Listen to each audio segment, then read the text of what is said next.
இப்போ நிறைய வரதட்சணை ஏன் கொடுக்குறாங்க தெரியுமா? இது திருமண உறவுங்கிறது முதல்ல ஆண் பெண் உறவுங்கிறது நிலையற்றது. அது ஒன்றும் நிலையானது கிடையாது. பிடிச்ச வரைக்கும் தான் வாழ்வாங்க. பிடிச்சா தான் வாழணும். ஒன்று இதை விட பெட்டராக வேறு ஒன்று கிடைக்குது அப்படிங்கும்போது அந்த வேற ஒன்று இருக்குல்ல, பெட்டராக கிடைக்கிற அந்த வேற ஒன்று நம்ம கூட உண்மையாக இருப்பாங்க, நிலையாக இருப்பாங்க அப்படின்னா இதை விட்டுட்டு இப்போ இருக்கிற உறவை விட்டுட்டு போயிடுவாங்க. அப்படிப்பட்ட உறவு தான் சவாலான உறவு. அப்படி தான் வாழணும். பிடிச்சி தான் வாழணுமே தவிர உங்கள் விருப்பத்தெல்லாம் தியாகம் பண்ணிட்டுலாம் வாழக்கூடாது. உங்களுக்கு இதை விட பெட்டராக வேற ஒரு வாழ்க்கை கிடைக்குது, அவங்க உனக்கு உண்மையாக இருப்பாங்க அப்படிங்கிற நம்பிக்கை உங்களுக்கு ஏற்படுது அப்படின்னா இதை விட்டுட்டு நீங்கள் போகணும். அப்போ தான் அந்த உறவுங்கிறது, இதுதான் அந்த உறவோட தன்மைங்கிறது.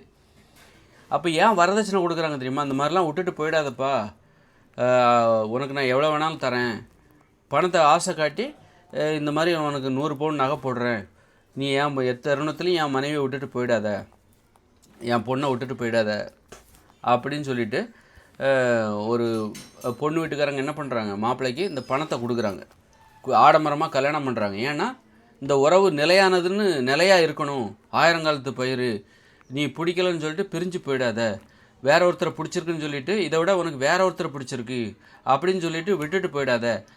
பாரு, 1000 பேர்த்த கூட்டி வச்சு கல்யாணம் பண்ணியிருக்கோம், இத்தனை பேர் பார்த்துருக்காங்க, இவ்வளோ செலவழிச்சிருக்கோம், அதனால் வந்து சாதாரணமாக நினச்சிக்கிட்டு விட்டுட்டு போயிடாத. உனக்கு இவ்வளோ நகை கொடுத்துருக்கோம், இவ்வளோ வரதட்சணை செஞ்சுருக்கோம், இவ்வளோ சீர்வரிசை செஞ்சுருக்கோம், அதனால் நீ விட்டுட்டு போயிடாத.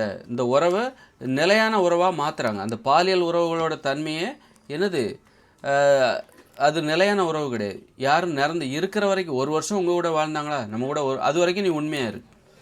1 வருஷம் நம்ம கூட வாழ்ந்தாங்களேன்னு சந்தோஷப்படு. ஆனால் வாழ்நாள் முழுதும் என் கூட தான் இருக்கணும் அப்படின்னு நீங்கள் நினைக்கலாம். ஆனால் அது எப்போ பிரிவதற்கான வாய்ப்பு வரும்னு சொல்ல முடியாது. வாழ்நாள் முழுதும் உங்களுக்கு பிடிச்ச ஒருத்தர் உங்கள் கூட இருக்கணும்னு நினைக்கலாம்.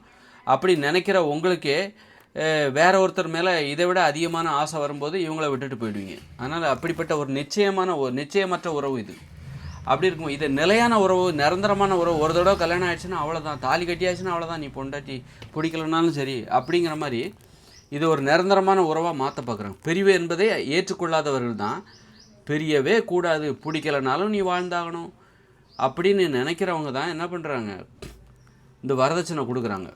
நீ எப்போவும் பிரியவே கூடாதுங்கிறதுக்காக கொடுக்கப்படுகிற ஒரு லஞ்சம் அல்லது இதுதான் கையூட்டு தான் இந்த வரதட்சணை.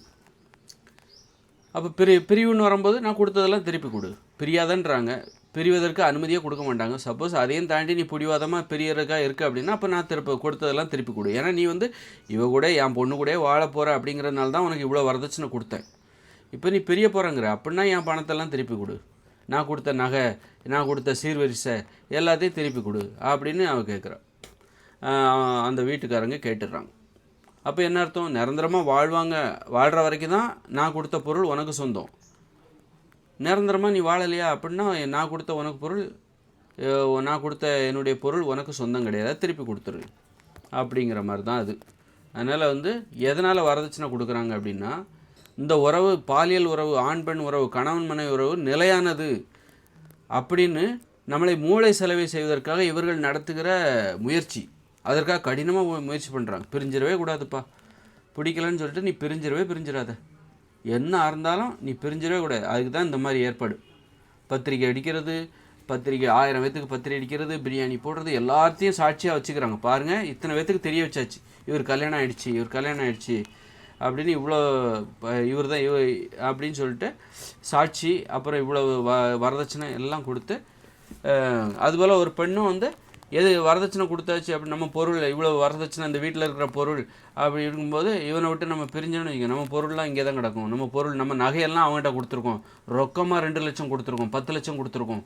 வரதட்சணை கொடுக்கும்போது ரொக்கமாக ஒரு 10 லட்சம் கொடுப்பாங்க, நகையாக வந்து ஒரு 100 பவுன் 200 பவுன்லாம் இந்த தென் தமிழ்நாட்டில் கொடுப்பாங்க, காரு இதெல்லாம் கொடுப்பாங்க.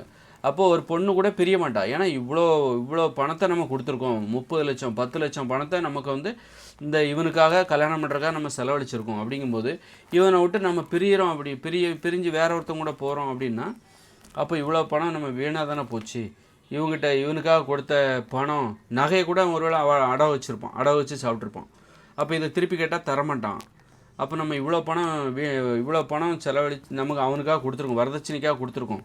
அப்படி இருக்கும்போது பொறுப்பு இல்லாமல் நம்ம இவனை விட்டுட்டு போயிடக்கூடாது, இவங்க கூட தான் இருக்கணும் அப்படிங்கிற அந்த பொண்ணுக்கும் வந்து வேறு எண்ணங்கள் வராது.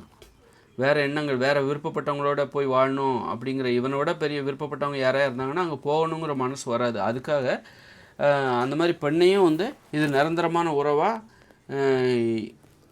புரிஞ்சிக்கோ அப்படிங்கிறதுக்காக தான் இந்த மாதிரி இது வெறும் சொல்லாமல் செயலில் இந்த மாதிரி விஷயங்கள்லாம் செஞ்சால் தான் இது நிரந்தரமான உறவு அப்படின்னு நம்புவாங்க, 2 பேருமே நம்புவாங்க. அந்த மாதிரி அதனால தான் வந்து இந்த வரதட்சணைலாம் கொடுக்குறாங்க. ஆனால் இது வரதட்சணை கொடுக்குறதுனால என்ன ஆகுதுன்னா, இந்த மாதிரி பிடிக்காதவங்ககிட்டேருந்து பிரிய முடியாமல் சண்டை போட்டுக்கிட்டு சச்சரவுகளோட சந்தோஷமாக வாழ முடியாமல் இப்போ வரதட்சணையே கொடுக்கலன்னு வச்சுக்கோங்களேன், ஈஸியாக பிரிஞ்சிருவாங்க. வரதட்சணை கொடுக்காதீங்க. ஒரு கல்யாணத்தில் 50 பேருக்கு மேலே இருக்கக்கூடாது. ஒரு கல்யாணத்தில் நெருங்கியவர்கள், உங்களுக்கு தனிப்பட்ட முறையில் ரொம்ப நெருங்கியவர்கள் அவங்கள கூப்பிடுங்க. ஒரு தெரிஞ்ச ஒன்று அவர் 50 பேத்துக்கு மேலே இருக்கக்கூடாது. ஒரு கல்யாணம் எளிமையாக நடத்தப்படணும்.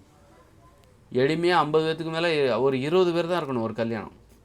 அந்த மாதிரி ஒரு கல்யாணத்தை நடத்திட்டு, அல்லது 50 பேர்னு வச்சுக்கோங்க, அதுக்கு மேலே வரவே கூடாது, சட்டமே போட்டுடணும். கல்யாண மண்டபத்தெல்லாம் இழுத்து மூடிடுங்க. அதுபோல் பார்த்திங்கன்னா வரதட்சணைங்கிறது கொடுக்கவே கூடாது. இந்த மாதிரி பண்ணிட்டாங்கன்னா விருப்பப்பட்டால் தான் வாழ்வாங்க, விருப்பப்படலைன்னா வாழ மாட்டாங்க, பிரிஞ்சிருவாங்க. அந்த மாதிரி வாழ்க்கை சவாலாக இருக்கணும். அப்போ மனைவிக்கு பிடிச்ச மாதிரி நாம் எப்போவும் இருக்கணும். உங்களுக்கு பிடிச்ச மனைவியை நீங்கள் உங்களுக்கு எப்போவுமே வச்சுக்கணுன்னா அவளுக்கு பிடிச்ச மாதிரி இருக்கணும். நல்லா உடற்பயிற்சி அதெல்லாம் செஞ்சு அழகாக இருக்கணும். அப்போ தான் அவள் நம்ம கூட இருப்பா. நம்ம வந்து கல்யாணம் தான் ஆகிடுச்சா, இவன் எங்கே போயிட போகிறா அப்படின்னு சொல்லி தொப்பைங்கிப்பயமாக இருக்கிறது, ஒரு உடலில் ஒரு கவனமே இல்லாமல் இருக்கிறது, என்ன காரணம்? இது நிரந்தரமான உறவு, பிரியறதுக்கு வாய்ப்பே இல்லை அப்படிங்கிற அந்த மிதப்பு தான், அந்த மெத்தனம் தான் உடம்புல ஆரோக்கியம் இல்லாமல் இருக்குது. கண்டதையும் சாப்பிட்டு நோயை வர வச்சுக்கிறது, சுகர் வந்துடும். எல்லாம் நோய் வந்துச்சுன்னா நம்ம தாம்பத்திய வாழ்க்கையில் சிறப்பாக ஈடுபட முடியாமல் போயிடும். அப்படி ஈடுபட முடியாமல் போயிடுச்சுன்னா அவன் நம்மளை விட்டு போயிடுவா. அல்லது ஒரு பெண்ணுக்கும் ஒரு சுகர் வந்துச்சுன்னா உடல் உறவில் ஆசைங்கிறது வராமல் போயிடும். அப்போ அவன் நம்மளை விட்டு போயிடுவான் அப்படிங்கிற பயம் இருக்கணும். ஒரு பயம் இருக்கணும், ஆக்கப்பூர்வமான பயம் இருக்கணும். ஒரு கணவன் மனைவி அப்போ தான் வந்து ஒரு ஆண் வந்து உடலை உறுதியாக வச்சுருப்பான், ஒரு பெண்ணும் உடலை உறுதியாக அழகாக வச்சுப்பாங்க, நோய் இல்லாமல் வச்சுப்பாங்க, ஆரோக்கியமாக வச்சுப்பாங்க. அந்த பயம் இப்போ இல்லாமல் போச்சு. இது ஒரு நிரந்தரமான உறவுன்னு கட்டமைக்க பார்க்குறாங்க. அதனால்தான் அதை எல்லாருமே அதை மீறினா பிடிக்கலனாலும் சரி இது நிரந்தரமான உறவு, அப்படி தான் வாழ்ந்தாகணும், நீ சகிச்சாகணும். பிடிக்கலனாலும் சரி நீ காதலிக்கக்கூடாது, பிடிச்சிருக்கா பிடிக்கலையான்னு தெரிஞ்சிக்கக்கூடாது. கல்யாணம் ஆயிடுச்சுன்னா அவ்வளோதான், கடைசி வரைக்கும் பிடிச்சிருக்கா பிடிக்கலையோ இதான் உன் தலைவிதி அப்படின்னு. அதற்காகத்தான் அந்த நிரந்தரமான உறவு அப்படின்னு இவங்க பொய் சொல்கிறாங்க. அது நிரந்தரம் கிடையாது, நிரந்தரமான உறவு கிடையாது. அது பொய் சொல்கிறதுக்காக தான் இந்த வரதட்சணை.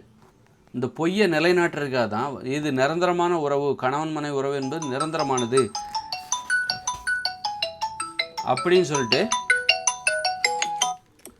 நிரந்தரமான உறவு அப்படின்னு சொல்லி பொய் சொல்வதற்காக, அந்த பொய்யை நிலைநாட்டுவதற்காக, நிரூபிக்கிற உண்மை என்று நம்மளை நம்ப வைக்கிறதுக்காக இவங்க நடத்துகிற மூளை செலவை அல்லது நாடகங்கள், இதெல்லாம் நாடகங்கள். வரதட்சணை இது எல்லாமே இந்த பெரிய பிரம்மாண்டமாக கல்யாணம் பண்ணுறது, லட்சக்கணக்கில் கல்யாணம் பண்ணுறது, காரு பங்களாலாம் கொடுக்கறது, இந்த மாதிரியான வரதட்சணைலாம் வெறும் ஒரு பொய்யை வந்து உண்மையை மறைச்சி இது நிரந்தரமான உறவு கிடையாது அப்படிங்கிற அந்த உண்மையை மறைச்சி இது நிரந்தரமான உறவு என்று நம்ப வைப்பதற்காக இவர்கள் நடத்துகிற நாடகங்கள், அச்சுறுத்தல்கள். ஒரு அச்சுறுத்தல் கடந்த நாடகம். இவ்வளோ நகை கொடுத்துருக்கேன், நீ பிரிஞ்சேன்னு வச்சுக்கேன், அவ்வளோதான் ஒன்று. பழி உணர்ச்சி, நம்மளை ஏமாற்றிட்டானே, 15 லட்ச ரூபா 20 லட்ச ரூபா அந்த கல்யாணத்துக்காக செலவழிச்சிருக்கேன், வரதட்சணை சீர்வரிசை, நீ பிரிஞ்சு மட்டும் போயிட்டேன்னு வச்சுக்கோ, அப்புறம் என்னால் இந்த அவமானத்துலேருந்து மீள முடியாது, அவ்வளோதான், என்ன கொலவரி வந்துடும், பயம், ஒரு அச்சுறுத்தல், சும்மா கிடையாது. அதனால் கை நீட்டி வாங்கிட்ட மௌனம், உண்மையாக இல்லைன்னா இன்னும் ஒரு வழி பண்ணி. அதுபோல் ஒரு பொண்ணு வந்து இந்த மாதிரி இவ்வளோ கொடுத்துருக்கோம், அதனால் இவனை விட்டு நம்ம போயிடக்கூடாது, இவனும் நம்மளை விட்டு போயிடக்கூடாது அப்படின்னு சொல்லிட்டு அவளுக்கு ஒரு எண்ணத்தை கொடுக்குறேன். எல்லாம் நீ வேலை பார்க்குற, நீயும் வேலை பார்க்குற, நானும் வேலை பார்க்குறேன், ரெண்டும் சேர்ந்து ஒன்றா வாழ்கிறோம். மற்றபடி வரதட்சணை பெருசாக ஆடம்பர கல்யாணம் எதுவுமே இல்லைன்னா அப்புறம் எதுக்காக அவங்க ஒன்றா இருப்பாங்க? பிடிச்சிருந்தா தான் ஒன்றா இருப்பாங்க. வேறு எந்த ஒரு காரணத்தும் எந்த ஒரு அச்சுறுத்தலும் இல்லாமல் அவங்க சேர்ந்து வாழவே மாட்டாங்க. அதனால் அந்த மாதிரி